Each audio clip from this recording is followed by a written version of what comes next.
High everyone Punjab ਦੇ ਬੈਂਕਾਂ ਵਿੱਚ ਬਹੁਤ ਹੀ ਵਧੀਆ ਪੋਸਟ ਆਈਆਂ ਹਨ ਜੋ ਕਲਰਕ ਦੀਆਂ ਹਨ, ਮੈਨੇਜਰ, ਸੀਨੀਅਰ ਮੈਨੇਜਰ ਔਰ ਵੀ ਕਈ ਤਰ੍ਹਾਂ ਦੀਆਂ ਪੋਸਟਸ ਹਨ। ਤਾਂ ਉਸ ਬਾਰੇ ਜਾਣਕਾਰੀ ਲੈਣ ਲਈ ਇਹ ਚੈਨਲ ਨੂੰ ਪਹਿਲਾਂ ਤੋਂ ਸਬਸਕ੍ਰਾਈਬ ਕਰਕੇ ਰੱਖ ਲਓ। ਪੰਜਾਬ ਗਵਰਨਮੈਂਟ ਦੀਆਂ ਜੋ ਵੀ ਜੋਬਸ ਆਉਂਦੀਆਂ ਹਨ ਉਹਨਾਂ ਬਾਰੇ ਸਹੀ ਔਰ ਜੋ ਸਪਸ਼ਟ ਜਾਣਕਾਰੀ ਦਿੱਤੀ ਜਾਂਦੀ ਹੈ ਇਸ ਚੈਨਲ 'ਤੇ। ਤਾਂ ਅੱਜ ਆਪਾਂ ਗੱਲ ਕਰਦੇ ਕੋਰਪੋਰੇਟ ਬੈਂਕ 'ਚ ਜੋਬ ਜੋ ਆਈਆਂ ਹਨ ਔਰ SBI ਬੈਂਕ ਬਾਰੇ ਵੀ। SBI ਬੈਂਕ 'ਚ ਵੀ 295 ਪੋਸਟਾਂ ਹਨ ਪੰਜਾਬ ਲਈ। ਹਾਂਜੀ, ਤਾਂ ਦੇਖੋਗੇ ਤੁਸੀਂ ਤਾਂ Punjab state cooperative bank limited ਦਾ ਨੋਟੀਫਿਕੇਸ਼ਨ ਆ ਗਿਆ ਹੈ ਵੈਕੈਂਸੀ ਸੰਬੰਧੀ ਦੀ।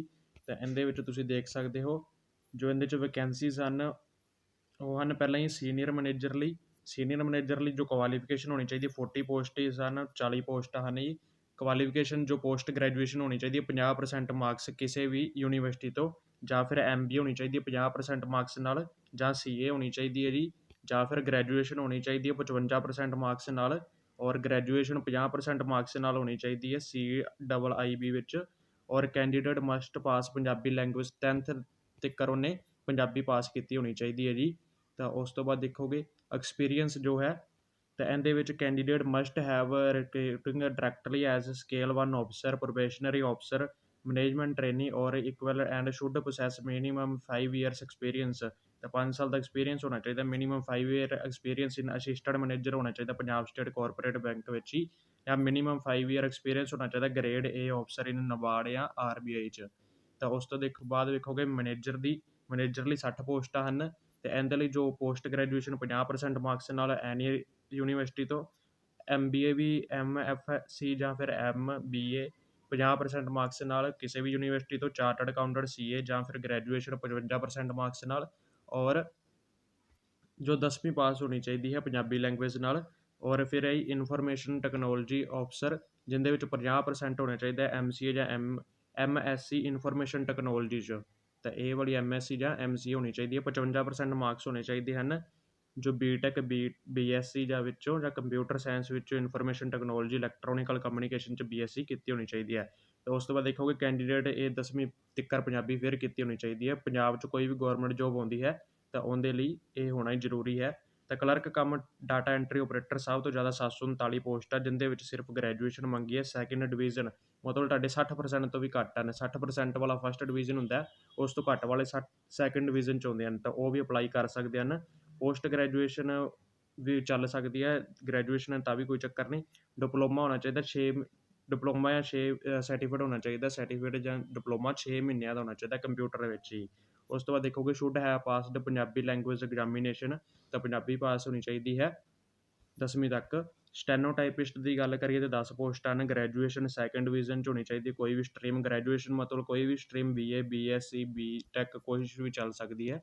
ਉਸ ਤੋਂ ਬਾਅਦ ਦੇਖੋਗੇ ਡਿਪਲੋਮਾ ਇਹਨਾਂ ਕੋਲ ਵੀ ਹੋਣਾ ਚਾਹੀਦਾ ਜਾਂ ਸਰਟੀਫਿਕੇਟ ਹੋਣਾ ਚਾਹੀਦਾ ਮਿਨੀਮਮ 6 ਮੰਥ ਦਾ। ਔਰ ਪੰਜਾਬੀ ਐਂਡ ਇੰਗਲਿਸ਼ ਦੀ ਜੋ ਸ਼ੋਰਟ ਹੈਂਡ ਸਪੀਡ ਹੁੰਦੀ ਹੈ 80 ਵਰਡ ਪਰ ਮਿੰਟ ਹੋਣੀ ਚਾਹੀਦੀ ਹੈ, ਅਤੇ ਟਰਾਂਸਕ੍ਰਿਪਟ ਜੋ ਸਪੀਡ ਹੁੰਦੀ ਹੈ ਉਹ 20 ਵਰਡ ਪਰ ਮਿੰਟ ਹੋਣੀ ਚਾਹੀਦੀ ਹੈ ਜੀ। ਤਾਂ ਉਸ ਤੋਂ ਬਾਅਦ ਪੰਜਾਬੀ ਲੈਂਗੁਏਜ ਇਹਨਾਂ ਨੇ ਵੀ 10ਵੀਂ ਤੱਕ ਕੀਤੀ ਹੋਣੀ ਚਾਹੀਦੀ, 10ਵੀਂ 'ਚ ਪੰਜਾਬੀ ਸਬਜੈਕਟ ਪਾਸ ਹੋਣਾ ਚਾਹੀਦਾ ਹੈ। ਤਾਂ ਨੰਬਰ ਆਫ ਪੋਸਟਾਂ ਦੀ ਗੱਲ ਕਰੀਏ ਤਾਂ ਇਹ ਅਲੱਗ-ਅਲੱਗ ਫਿਰ ਨੰਬਰ ਆਫ ਪੋਸਟ ਹਨ। ਪਹਿਲਾਂ ਸ਼ਡਿਊਲ ਕਾਸਟ ਦੀ ਗੱਲ ਕਰੀਏ, ਰਵਿਦਾਸੀ ਔਰ ਅਦਰ ਔਰ ਮਜ਼੍ਹਬੀ ਔਰ ਅਦਰ ਦੀ, ਤਾਂ CDEO clerk cum data entry operator ਦੀਆਂ, ਸੀਨੀਅਰ ਮੈਨੇਜਰ ਦੀਆਂ, ITOs ਦੀਆਂ, ਸਟੈਨੋਟਾਈਪਿਸਟ ਦੀਆਂ ਇਸ ਪ੍ਰਕਾਰ ਪੋਸਟਾਂ ਹਨ। 42 ਪੋਸਟਾਂ ਹਨ ਰਵਿਦਾਸੀ ਔਰ ਅਦਰ ਦੀਆਂ, ਮਜ਼੍ਹਬੀ ਸਿੱਖ ਔਰ ਅਦਰ ਦੀਆਂ ਹਨ 56, ਔਰ ਜੋ ਸੀਨੀਅਰ ਵਾਲੇ ਮੈਨੇਜਰ ਹੈ ਉਹਨਾਂ ਦੀਆਂ 3-3 ਹਨ, ਮੈਨੇਜਰ ਦੀਆਂ 4 ਹਨ, ITO ਦੀ 0 ਹੈ, ਔਰ ਸਟੈਨੋਗ੍ਰਾਫਰ ਦੀ 2 ਹੈ, ਔਰ ਇੱਧਰ 0 ਹੈ ਜੀ। ਤਾਂ ਉਸ ਤੋਂ ਬਾਅਦ ਦੇਖੋਗੇ ਰਵਿਦਾਸੀਆ ਔਰ ਅਦਰ ਜੋ ਵੂਮੈਨ ਹੈ ਉਹਨਾਂ ਵਿੱਚ 35 ਹਨ, 33 ਹਨ ਜੋ ਮਜ਼੍ਹਬੀ ਔਰ ਅਦਰ ਵੂਮੈਨ ਹੈ। ਤਾਂ 2-2 ਫਿਰ ਮੈਨੇਜਰ ਦੀਆਂ ਹਨ, 2-2 ਜੋ ਇੱਕ ਟਾਈਪਿਸਟ ਦੀ ਹੈ, ਇੱਕ ਜੋ ITO ਦੀ ਹੈ। ਔਰ ਉਸ ਤੋਂ ਬਾਅਦ BC ਦੀ ਗੱਲ ਕਰੀਏ ਤਾਂ BC ਵੂਮੈਨ ਦੀਆਂ ਹਨ, BC ਮੈਨ ਦੀਆਂ 42 ਹੋ ਗਈਆਂ ਕਲਰਕ ਲਈ, ਔਰ 32 ਹੋ ਗਈਆਂ ਵੂਮੈਨ ਲਈ। ਤਾਂ ਇਸ ਤਰ੍ਹਾਂ ਤੁਸੀਂ ਸਾਰਾ ਦੇਖ ਸਕਦੇ ਹੋ, ਇੱਕ ਵਾਰ ਮੈਂ ਤੁਹਾਨੂੰ ਦਿਖਾ ਹੀ ਦਿੰਦਾ, ਤਾਂ ਇਹ ਧਿਆਨ ਨਾਲ ਤੁਸੀਂ ਦੇਖ ਲਓ। ਇਕਨੋਮਿਕਲ ਵੀਕਰ ਸੈਕਸ਼ਨ ਦੀਆਂ ਕਿੰਨੀਆਂ ਹਨ, 53 ਹਨ, ਵੂਮੈਨ ਲਈ 23 ਹਨ। ਕਲਰਕ ਦੀ ਆਪਾਂ ਗੱਲ ਕਰ ਰਹੇ ਹਾਂ ਤਾਂ ਜਰਨਲ ਦੀਆਂ ਜੋ ਹਨ 174 ਹਨ ਜਰਨਲ ਦੀਆਂ, ਔਰ ਜੋ ਜਰਨਲ ਵੂਮੈਨ ਹਨ 76 ਹਨ ਜੀ। ਇਹ ਕਲਰਕ ਦੀ ਗੱਲ ਕਰ ਰਹੇ ਹਾਂ, ਬਾਕੀ ਤੁਸੀਂ ਇੱਧਰੋਂ ਦੇਖ ਸਕਦੇ ਹੋ ਕਿੰਨੀਆਂ ਹਨ, ਜਾਂ ਫਿਰ ਕਮੈਂਟ ਕਰਕੇ ਪੁੱਛ ਸਕਦੇ ਹੋ। ਟੋਟਲ ਜੋ ਹੈ 856 ਪੋਸਟਾਂ ਹਨ। ਤਾਂ ਹੁਣ ਇਹਨਾਂ ਦੇ ਆਪਾਂ ਸਿਲੇਬਸ ਔਰ ਗੱਲ ਕਰ ਲਈਏ ਫੀਸ ਦੀ, ਤਾਂ ਫੀਸ ਦੀ ਗੱਲ ਕਰਾਂਗੇ ਤਾਂ 1400 ਰੁਪਏ, ਹਾਈ ਫੀਸਿਸ ਕਾਫੀ ਹੁੰਦੀਆਂ ਨੇ ਪੰਜਾਬ 'ਚ, ਤੁਹਾਨੂੰ ਪਤਾ ਹੀ ਹੈ। 1400 ਰੁਪਏ ਫੀਸ ਹੈ, और जो है SC और अदर कैटेगरी ਲਈ SC ਕੈਟੇਗਰੀ ਲਈ 700 ਰੁਪਏ ਹੈ ਜੀ, ਬਾਕੀ ਸਾਰਿਆਂ ਲਈ 1400 ਰੁਪਈਆ ਹੈ। ਤਾਂ ਉਸ ਤੋਂ ਬਾਅਦ ਤੁਸੀਂ ਦੇਖੋਗੇ ਏਜ ਜੋ ਹੈ 37 ਸਾਲ ਤੱਕ ਹੈ, 18 ਤੋਂ 37 ਸਾਲ ਜਰਨਲ ਲਈ, ਔਰ 42 ਸਾਲ ਕਿਹਨਾਂ ਲਈ ਹੈ, ਜੋ SC ਵਾਲੇ ਹਨ, ਸ਼ਡਿਊਲ ਕਾਸਟ ਹਨ, ਅਤੇ ਜਾਂ ਫਿਰ ਪਹਿਲਾਂ ਹੀ ਕੋਆਪਰੇਟਿਵ ਬੈਂਕ 'ਚ ਕੋਈ ਛੋਟੇ ਰੈਂਕ 'ਤੇ ਕੰਮ ਕਰ ਰਹੇ ਹਨ, ਜਿਵੇਂ PN ਜਾਂ ਕੋਈ ਹੋਰ ਕੰਮ ਕਰ ਰਹੇ ਹਨ, ਉਹਨਾਂ ਲਈ ਹੈ ਜੀ। ਤਾਂ ਉਸ ਤੋਂ ਬਾਅਦ ਤੁਸੀਂ ਦੇਖੋਗੇ ਹੋਰ ਤਾਂ ਇਹ ਪੇ ਦੀ ਗੱਲ ਕਰ ਲਈਏ ਤਾਂ ਸੀਨੀਅਰ ਮੈਨੇਜਰ ਦੀ ਜੋ ਬੇਸਿਕ ਪੇ ਹੈ 35,400 ਹੈ, ਮੈਨੇਜਰ ਦੀ ਜੋ 29,200 ਹੈ, ਇਨਫੋਰਮੇਸ਼ਨ ਐਂਡ ਟੈਕਨੋਲੋਜੀ ਅਫਸਰ ਦੀ 25,500 ਹੈ, ਸਟੈਨੋਟਾਈਪਿਸਟ ਦੀ 21,700 ਹੈ, ਕਲਰਕ ਕਮ ਡਾਟਾ ਐਂਟਰੀ ਦੀ 19,900 ਰੁਪਏ ਹੈ ਜੀ ਪੇ। ਬੇਸਿਕ ਪੇ ਹੈ, ਇਸ ਤੋਂ ਇਲਾਵਾ ਹੋਰ ਵੀ ਕਾਫੀ ਕੁਝ ਮਿਲੇਗਾ।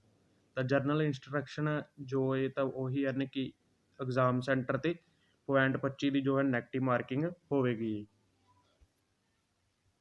TADA ਨਹੀਂ ਦਿੱਤਾ ਜਾਵੇਗਾ ਐਗਜ਼ਾਮ ਦੇਣ ਲਈ। TADA ਹੁੰਦਾ ਟਰੈਵਲ ਅਲਾਊਂਸ ਔਰ ਏਅਰਲਾਈਨਸ ਅਲਾਊਂਸ। ਤਾਂ ਹਾਂਜੀ, ਸਿਲੇਬਸ ਦੀ ਗੱਲ ਕਰੀਏ ਤਾਂ ਸੀਨੀਅਰ ਮੈਨੇਜਰ ਲਈ ਪਹਿਲਾਂ ਸਿਲੇਬਸ ਦੀ ਗੱਲ ਕਰਦੇ ਹਾਂ। ਤਾਂ ਇਹਦੇ ਵਿੱਚ ਤੁਸੀਂ ਦੇਖੋਗੇ ਓਬਜੈਕਟਿਵ ਟਾਈਪ ਪੇਪਰ ਹੈ, 100 ਮਾਰਕਸ ਦਾ ਹੈ, ਅਤੇ 40 ਕੁਐਸਚਨ ਜੋ ਬੈਂਕਿੰਗ ਦੇ ਹਨ, 10 ਕੁਐਸਚਨ ਕੰਪਿਊਟਰ ਐਪਲੀਕੇਸ਼ਨ ਦੇ, 10 ਕੁਐਸਚਨ ਹਨ ਰੀਜਨਲ ਅਬਿਲਿਟੀ ਦੇ, ਰੀਜ਼ਨਿੰਗ ਅਬਿਲਿਟੀ ਦੇ, ਔਰ 10 ਕੁਐਸਚਨ ਹਨ ਕੁਆਂਟੀਟੇਟਿਵ ਐਪਟੀਟਿਊਡ ਦੇ, ਔਰ 20 ਕੁਐਸਚਨ ਹਨ ਜਰਨਲ ਅਵੇਅਰਨੈਸ ਦੇ, 10 ਕੁਐਸਚਨ ਹਨ ਇੰਗਲਿਸ਼ ਦੇ। ਟੋਟਲ 100 ਮਾਰਕਸ ਦਾ ਸਿੰਗਲ ਪੇਪਰ ਹੈ ਜੀ। ਉਸ ਤੋਂ ਬਾਅਦ ਤੁਸੀਂ ਦੇਖੋਗੇ ਇਹ ਇਹਨਾਂ ਨੇ ਲੈਂਥੀ ਸਿਲੇਬਸ ਵੀ ਅੱਗੇ ਦੱਸਿਆ ਹੋਇਆ ਹੈ, ਇਸ ਦੀ ਆਪਾਂ ਬਾਅਦ ਵਿੱਚ ਗੱਲ ਕਰਦੇ ਹਾਂ। ਤਾਂ ਉਸ ਤੋਂ ਬਾਅਦ ਤੁਸੀਂ ਦੇਖੋਗੇ ਸਿਲੇਬਸ ਜੋ ਹੈ ਮੈਨੇਜਰ ਲਈ ਵੀ ਇਸੇ ਤਰ੍ਹਾਂ ਹੀ 10 ਮਾਰਕਸ ਹਨ ਕੰਪਿਊਟਰ ਐਪਲੀਕੇਸ਼ਨ ਦੇ, 15 ਹਨ ਰੀਜ਼ਨਿੰਗ ਦੇ, 15 ਹਨ ਕੁਆਂਟੀਟੇਟਿਵ ਐਪਟੀਟਿਊਡ ਦੇ, 35 ਹਨ ਜਰਨਲ ਅਵੇਅਰਨੈਸ ਐਂਡ ਬੈਂਕਿੰਗ ਦੇ, 10 ਪੰਜਾਬੀ ਦੇ, ਔਰ 15 ਇੰਗਲਿਸ਼ ਦੇ। ਤਾਂ ਟੋਟਲ ਇਸ ਦੇ ਵੀ 100 ਮਾਰਕਸ ਹਨ। ਔਰ ਇਸ ਲਈ ਵੀ ਡਿਟੇਲ ਸਿਲੇਬਸ, ਇਹ ਗੱਲ ਬਹੁਤ ਵਧੀਆ ਕਿ ਡਿਟੇਲ ਸਿਲੇਬਸ ਇਹਨਾਂ ਨੇ ਦੱਸਿਆ ਹੋਇਆ ਕਿ ਕਿਹੜੇ ਕਿਹੜੇ ਟੋਪਿਕ ਆਉਣਗੇ। ਤਾਂ ਉਸ ਤੋਂ ਬਾਅਦ ਆਪਾਂ ਇਹਨਾਂ ਦੀ ਗੱਲ ਕਰਦੇ ਹਾਂ। ਤਾਂ ਮੇਨ ਇਨਫੋਰਮੇਸ਼ਨ ਟੈਕਨੋਲੋਜੀ ਦੀ ਗੱਲ ਕਰੀਏ ਤਾਂ ਇਹਦੇ 'ਚ 45 ਮਾਰਕਸ ਹਨ ਇਨਫੋਰਮੇਸ਼ਨ ਟੈਕਨੋਲੋਜੀ ਦੇ, ਰੀਜ਼ਨਿੰਗ ਅਬਿਲਿਟੀ ਦੇ 10 ਹਨ, ਕੁਆਂਟੀਟੇਟਿਵ ਐਪਟੀਟਿਊਡ ਦੇ 10 ਹਨ, ਜਰਨਲ ਅਵੇਅਰਨੈਸ ਦੇ, ਬੈਂਕਿੰਗ ਦੇ 15 ਹਨ, ਪੰਜਾਬੀ ਦੇ 10 ਹਨ, ਇੰਗਲਿਸ਼ ਦੇ 10 ਹਨ, ਔਰ 100 ਹਨ ਟੋਟਲ ਮਾਰਕਸ ਜੀ। ਤਾਂ ਇਸ ਤੋਂ ਬਾਅਦ ਆਪਾਂ ਦੇਖਾਂਗੇ ਅੱਗੇ ਇਹਨਾਂ ਨੇ ਸਿਲੇਬਸ ਇਸ ਦਾ ਵੀ ਡਿਟੇਲ ਕੀਤਾ ਹੈ, ਬਾਅਦ 'ਚ ਕਰਦੇ ਆ ਇਸ ਬਾਰੇ। ਤਾਂ ਇਹ ਮੇਨ ਜੋ ਸਭ ਤੋਂ ਜ਼ਿਆਦਾ ਪੋਸਟਾਂ ਹਨ 750 ਦੇ ਲਗਭਗ, clerk cum data entry operator and stenotypist, ਇਸ ਵਿੱਚ ਹੀ ਸਭ ਤੋਂ ਜ਼ਿਆਦਾ ਲੋਕਾਂ ਨੇ ਅਪਲਾਈ ਕਰਨਾ ਹੈ। ਤੇ ਇਹਦਾ ਜੋ ਸਿਲੇਬਸ ਹੈ ਜੀ ਤੇ ਦੇਖੋਗੇ ਤੁਸੀਂ ਕੰਪਿਊਟਰ ਐਪਲੀਕੇਸ਼ਨ 15 ਮਾਰਕਸ ਹੈ, ਰੀਜ਼ਨਿੰਗ ਅਬਿਲਿਟੀ 15 ਹੈ, ਕੁਆਂਟੀਟੇਟਿਵ ਐਪਟੀਟਿਊਡ 15 ਹੈ, ਜਰਨਲ ਅਵੇਅਰਨੈਸ ਐਂਡ ਬੈਂਕਿੰਗ ਜੋ 25 ਹੈ, ਪੰਜਾਬੀ 15 ਹੈ, ਇੰਗਲਿਸ਼ 15 ਹੈ। ਤਾਂ ਟੋਟਲ ਮਾਰਕਸ ਇਸ ਦੇ ਵੀ 100 ਹਨ, 100 ਕੁਐਸਚਨਾਂ ਦੇ। ਤਾਂ ਇਸ ਵਿੱਚ ਜੋ ਆਪਾਂ ਦੇਖਦੇ ਹਾਂ ਸਿਲੇਬਸ ਅੱਗੋਂ ਇਸ ਦਾ ਪੂਰਾ ਵਿਸਤਾਰ ਨਾਲ। ਤਾਂ ਕੰਪਿਊਟਰ ਐਪਲੀਕੇਸ਼ਨ ਦੀ ਗੱਲ ਕਰੀਏ ਤਾਂ ਬੇਸਿਕ ਕੰਪਿਊਟਰ ਆਪਰੇਸ਼ਨ ਬਾਰੇ ਪੁੱਛਣਗੇ, ਕਲਾਸੀਫਿਕੇਸ਼ਨ ਕੰਪਿਊਟਰ ਦੀ ਪੁੱਛਣਗੇ, ਇਨਪੁੱਟ ਡਿਵਾਈਸ ਕਿਹੜੇ ਹਨ, ਆਊਟਪੁੱਟ ਡਿਵਾਈਸ ਕਿਹੜੇ ਹਨ, ਕੰਪਿਊਟਰ ਹਾਰਡਵੇਅਰ ਐਂਡ ਸੌਫਟਵੇਅਰ ਬਾਰੇ, ਮੈਮਰੀ ਆਫ ਕੰਪਿਊਟਰ ਸਟੋਰੇਜ ਬਾਰੇ, ਪ੍ਰੋਸੈਸਿੰਗ ਆਫ ਡਾਟਾ ਬਾਰੇ, ਔਰ number system and computer language ਬਾਰੇ, ਆਪਰੇਟਿੰਗ ਸਿਸਟਮ ਬਾਰੇ, ਨੈਟਵਰਕਿੰਗ ਬਾਰੇ, ਇੰਟਰਨੈਟ ਐਂਡ ਈਮੇਲ ਬਾਰੇ, ਮੇਨਟੇਨੈਂਸ ਐਂਡ ਸਿਕਿਉਰਿਟੀ ਬਾਰੇ ਜੀ। ਤਾਂ ਉਸ ਤੋਂ ਬਾਅਦ ਰੀਜ਼ਨਿੰਗ ਅਬਿਲਿਟੀ ਦੀ ਗੱਲ ਕਰੀਏ ਤਾਂ ਦਿਸ ਸੈਕਸ਼ਨ ਜੱਜ ਦਾ candidate in their reasoning ability and mental aptitude mention below ਦਾ ਵੈਰੀਅਸ ਕੈਟੇਗਰੀ ਅਕਰੋਸ। ਤਾਂ ਇਹ ਜੋ ਦਿਮਾਗੀ ਸ਼ਕਤੀ ਹੁੰਦੀ ਹੈ, ਦਿਮਾਗੀ ਤਰਕ ਸ਼ਕਤੀ, ਉਸ ਨੂੰ ਚੈੱਕ ਕਰ ਲਈ ਰੀਜ਼ਨਿੰਗ ਹੁੰਦਾ ਜੀ। ਤਾਂ ਇਹਦੇ 'ਚ ਵਰਬਲ ਔਰ ਨਾਨ ਵਰਬਲ ਰੀਜ਼ਨਿੰਗ ਹੈ। ਵਰਬਲ 'ਚ ਗੱਲ ਕਰੀਏ ਨੰਬਰ ਸੀਰੀਜ਼ ਹੈ, ਅਲਫਾਬੈਟ ਸੀਰੀਜ਼ ਹੈ, ਟੈਸਟ ਆਫ ਡਾਇਰੈਕਸ਼ਨ ਹੈ, ਸੈਂਸ ਹੈ, ਕੋਡਿੰਗ ਡਿਕੋਡਿੰਗ ਹੈ, ਨੰਬਰ ਰੈਂਕਿੰਗ ਹੈ, ਅਰਥਮੈਟਿਕਲ ਰੀਜ਼ਨਿੰਗ ਹੈ, ਪ੍ਰੋਬਲਮ ਔਨ ਏਜ ਕੈਲਕੂਲੇਸ਼ਨ ਹੈ, ਬਲੱਡ ਰਿਲੇਸ਼ਨ ਹੈ, ਐਨਾਲੋਜੀ ਹੈ, ਡਿਸੀਜਨ ਮੇਕਿੰਗ ਹੈ। ਨੌਨ ਵਰਬਲ ਦੀ ਗੱਲ ਕਰੀਏ ਤਾਂ ਨੌਨ ਵਰਬਲ ਸੀਰੀਜ਼ ਹੈ, ਮਿਰਰ ਇਮੇਜਿਸ ਹੈ, ਕਿਊਬਸ ਐਂਡ ਡਾਈਸ ਹੈ, ਗਰੁੱਪ ਆਇਡੈਂਟੀਕਲ ਫਿਗਰਸ ਹਨ, ਇੰਬੈਂਡਡ ਫਿਗਰਸ ਹਨ। ਤਾਂ ਨੌਨ ਵਰਬਲ 'ਚ ਮੇਨ ਜੋ ਫਿਗਰ ਵਾਲੇ ਕੁਐਸਚਨ ਹੁੰਦੇ ਹਨ, ਜਿਸ ਵਿੱਚ ਇਸ ਤਰ੍ਹਾਂ ਦੇ ਕੁਐਸਚਨ ਜੋ ਹੋ ਸਕਦੇ ਹਨ, ਤਾਂ ਉਹ ਵਾਲੇ ਹੁੰਦੇ ਨੇ ਵਾਟਰ ਮੇਜ਼ ਵਾਲੇ ਹੁੰਦੇ ਹਨ ਕਿ ਵਾਟਰ ABC ਨੂੰ ਵਾਟਰ ਮੇਜ਼ 'ਚ ਕਿਸ ਤਰ੍ਹਾਂ ਦਿਖਾਇਆ ਜਾਵੇਗਾ, ਤੇ ਇਸ ਤਰ੍ਹਾਂ ਦੇ ਕੁਐਸਚਨ ਹੁੰਦੇ ਹਨ। ਕੁਆਂਟੀਟੇਟਿਵ ਐਪਟੀਟਿਊਡ ਮੈਥ ਦੀ ਗੱਲ ਕਰੀਏ ਤਾਂ ਨੰਬਰ ਸਿਸਟਮ ਹੈ, ਇਸ ਵਿੱਚ SCF ਹੈ, LCM ਹੈ, ਸਿੰਪਲੀਫਿਕੇਸ਼ਨ ਹੈ, ਡੈਸੀਮਲ ਫਰੈਕਸ਼ਨ ਹੈ, ਰੇਸ਼ੋ ਐਂਡ ਪ੍ਰੋਪੋਰਸ਼ਨ ਹੈ, ਯੂਨਿਟਰੀ ਮੈਥਡ ਹੈ, ਔਰ ਉਸ ਤੋਂ ਬਾਅਦ ਪਰਸੈਂਟੇਜ ਹੈ ਜੀ, टाइम एंड डिस्टेंस है, टाइम एंड वर्क है, प्रॉफिट एंड लॉस है, एवरेज है, सिंपल एंड कंपाउंड इंटरेस्ट है, मेजरमेंट 2D एंड 3D है, अलजैबरा है, डाटा इंटरप्रेशन है जी। तो काफ़ी वधिया सिलेबस है, बेसिक ही सिलेबस है, कोई हार्ड ज़्यादा नहीं है। तो जरनल अवेयरनेस की गल करिए बैंकिंग बारे, तो करंट अफेयर है, national and international major functional economical news है, बजट 5 ईयर प्लानस, हू वाला मतलब कौन इस समय की है, तो स्पोर्ट्स बारे मतलब राजपाल कौन हैं, बैंकिंग के जिमें डायरैक्टर कौन है, बैंकिंग के CEO कौन हैं, RBI का CEO कौन है, इस तरह के क्वेश्चन होंगे हैं। RBI के गवर्नर कौन है।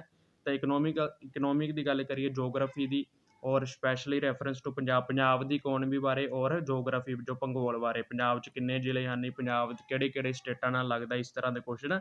ਉਸ ਤੋਂ ਬਾਅਦ ਅਵਾਰਡਸ ਐਂਡ ਓਨਰ ਅਵਾਰਡਸ ਜੋ ਹਨ ਫਿਲਮ ਫੇਅਰ ਅਵਾਰਡਸ ਹੁੰਦੇ ਹਨ ਜਾਂ ਹੋਰ ਅਵਾਰਡਸ ਜਿਵੇਂ ਆਪਣੇ ਮਿਲਦੇ ਹਨ, ਪਦਮ ਸ਼੍ਰੀ ਅਵਾਰਡ, ਪਦਮ ਭੂਸ਼ਣ ਅਵਾਰਡ, ਇਸ ਤਰ੍ਹਾਂ ਦੇ ਕੁਐਸਚਨ। ਸਾਇੰਸ ਇਨਵੈਂਸ਼ਨ ਬਾਰੇ ਔਰ ਡਿਸਕਵਰੀ ਬਾਰੇ, ਸਾਇੰਸ ਇਨਵੈਂਸ਼ਨ ਬਲਬ ਦੀ ਖੋਜ ਕਿਸ ਨੇ ਕੀਤੀ, ਜਾਂ ਫਿਰ ਜੋ ਮਲੇਰੀਆ ਦੇ ਟੀਕੇ ਦੀ ਖੋਜ ਕਿਸ ਨੇ ਕੀਤੀ, ਇਸ ਤਰ੍ਹਾਂ ਦੀ ਇਨਵੈਂਸ਼ਨ ਔਰ ਡਿਸਕਵਰੀ ਕਿਸ ਨੇ ਕੀਤੀ, ਜਿਵੇਂ ਰੇਡੀਓ ਟੈਲੀਵਿਜ਼ਨ ਦੀ ਡਿਸਕਵਰੀ ਕਿਸ ਨੇ ਕੀਤੀ, ਇਸ ਤਰ੍ਹਾਂ ਦੇ ਕੁਐਸਚਨ ਹੁੰਦੇ ਹਨ ਜੀ। ਤਾਂ ਉਸ ਤੋਂ ਬਾਅਦ history and culture with special reference to Punjab ਦੇ ਕਲਚਰ ਐਂਡ ਹਿਸਟਰੀ ਬਾਰੇ, ਔਰ ਇੰਡੀਆ ਦੇ ਵੀ ਹੈ ਪਰ ਸਪੈਸ਼ਲ ਜੋ ਪੰਜਾਬ ਦੇ ਜ਼ਿਆਦਾ ਹੋਵੇਗਾ, ਇੰਟਰਨੈਸ਼ਨਲ ਵੀ ਔਰ ਨੈਸ਼ਨਲ ਆਰਗੇਨਾਈਜੇਸ਼ਨ ਬਾਰੇ ਵੀ। ਤਾਂ ਉਸ ਤੋਂ ਬਾਅਦ ਦੇਖਾਂਗੇ ਪੰਜਾਬੀ ਵਿੱਚ ਹਨ ਜੀ ਮੁਹਾਵਰੇ ਹਨ, 15 ਮਾਰਕਸ ਦੀ ਪੰਜਾਬੀ। ਦਿੱਤੇ ਹੋਏ ਵਾਕਾਂ ਨੂੰ ਜੋ ਸ਼ੁੱਧ ਕਰਨਾ ਹੈ, ਵਾਕ ਵਟਾਂਦਰਾ ਕਰਨਾ ਹੈ, ਵਿਸ਼ਰਾਮ ਚਿੰਨ੍ਹ ਲਗਾਉਣਾ ਹੈ, ਅਗੇਤਰ ਪਿਛੇਤਰ ਹਨ, ਬਹੁ-ਆਰਥਿਕ ਸ਼ਬਦ ਹਨ, ਸਮਾਨ-ਆਰਥਿਕ ਸ਼ਬਦ ਹਨ, ਵਿਰੋਧੀ ਸ਼ਬਦ ਹਨ, ਬਹੁਤੇ ਸ਼ਬਦਾਂ ਦੀ ਥਾਂ ਇੱਕ ਸ਼ਬਦ ਹੈ, ਲਿੰਗ ਪੁਲਿੰਗ ਹੈ, ਇੱਕ ਵਚਨ ਹੈ, ਬਹੁਵਚਨ ਹੈ। ਇੰਗਲਿਸ਼ ਦੀ ਗੱਲ ਕਰੀਏ ਤਾਂ ਇੰਗਲਿਸ਼ ਵਿੱਚ ਦੇਖੋਗੇ ਤੁਸੀਂ ਐਰਰ ਕਰੈਕਸ਼ਨ ਹੈ, ਟੈਂਸ ਹੈ, ਸੈਂਟੈਂਸ ਅਰੇਂਜਮੈਂਟ ਹੈ, fill in the blanks with modals ਹੈ, article and preposition, etc, comprehension, vocabulary, synonym, antonym ਹੈ ਜੀ। ਹਾਂਜੀ, ਥੈਂਕ ਯੂ ਜੀ, ਥੈਂਕਸ ਫॉर ਵਾਚਿੰਗ।